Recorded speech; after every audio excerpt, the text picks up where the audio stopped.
You know, in the world of safety, the words we use are, well, they're everything. A single word can be the difference between a near miss and a total disaster. We throw these terms around all the time, but getting them wrong can have some pretty serious consequences. Today, we're going to decode the language of danger, because knowing the right word isn't just about being precise, it's about staying alive. So let's jump right in with a question for you. Somebody gets zapped by a faulty appliance. Do you say they got an electric shock, or were they electrocuted?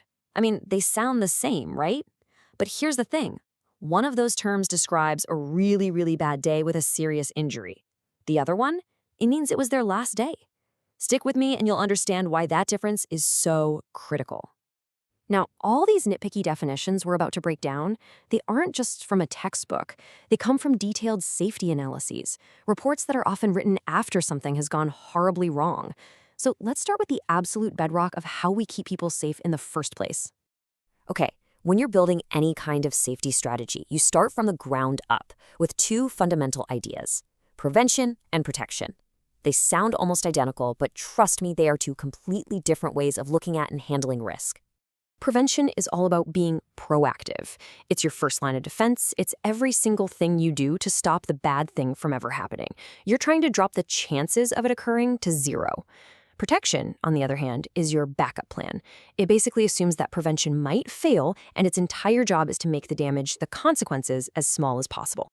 Let's make this super simple. Imagine you're going to go for a hike. You check the weather forecast, and it says sunny all day, so you decide to go. That's prevention. You're trying to avoid getting caught in a storm. But we all know forecasts can be wrong, so you toss a raincoat into your pack just in case. That is protection.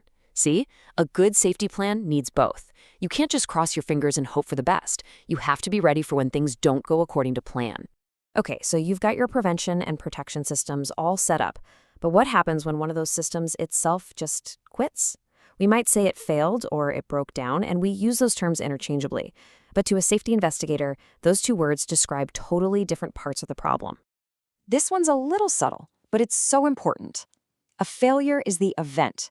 It's that one specific moment in time, snap, when a gear tooth shears off. A breakdown, however, is the state the machine is in after that event. It's now in a state of breakdown because it can no longer do its job. One is the instant it breaks, the other is the condition of being broken.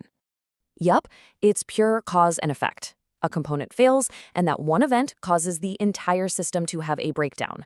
One is the action, the other is the outcome. And for investigators trying to piece together what happened, finding that precise moment of failure is absolutely everything. This whole chain reaction idea is the perfect way to get into our next pair of words: hazard and danger. We mix these up constantly, but they actually describe two very different stages in an accident. So how does something that could hurt you turn into an immediate threat? The difference here boils down to one single powerful word: exposure. A hazard is just the source of potential harm. It can just sit there. Think of it like a puddle of oil on the factory floor. It only becomes a dangerous situation when a person is exposed to it. If no one's around, there's no immediate danger. Right, the classic wet floor in the hallway. That puddle of water itself is the hazard. It's just sitting there, having the potential to make someone fall. The dangerous situation happens the second you come strolling along, looking at your phone, totally unaware. The hazard didn't change, but your exposure to it is what created the real-time risk. All right, it's time. Let's circle all the way back to that first question, because now we can really tackle the huge difference between an electric shock and an electrocution. And believe me, this is where using the right word is truly a matter of life and death. Okay, so an electric shock is when an electrical current passes through the body. It's awful. It causes terrible burns and serious internal injuries.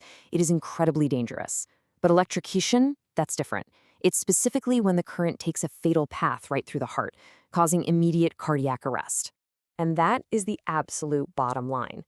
An electric shock is an injury that hopefully you can survive. Electrocution is fatal, period. So using the right term isn't just being a stickler for details. It's correctly describing what happened.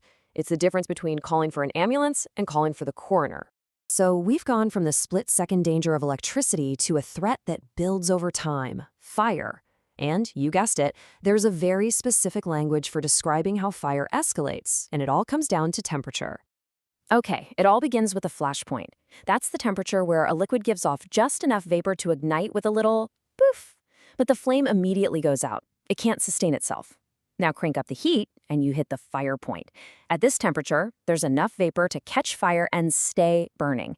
But the one you really have to watch out for is the auto ignition point.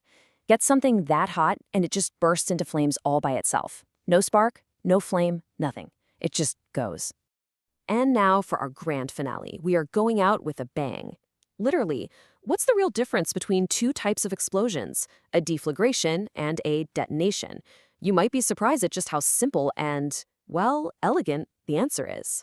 So, a deflagration is basically a very, very fast fire. The explosion's energy spreads out at a speed slower than the speed of sound. Think of it like a powerful whoosh. A detonation, on the other hand, is a completely different animal. It creates a shock wave that moves faster than the speed of sound. It's not a whoosh, it's a shattering supersonic crack. And that's it. That's the punchline. The fundamental difference between these two incredibly destructive forces comes down to one simple, beautiful physical barrier: the speed of sound. One event is subsonic, the other is supersonic.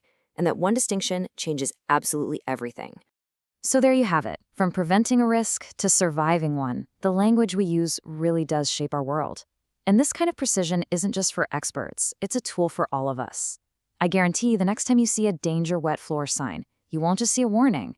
You'll see a hazard waiting for exposure to become a dangerous situation. And now you know the difference.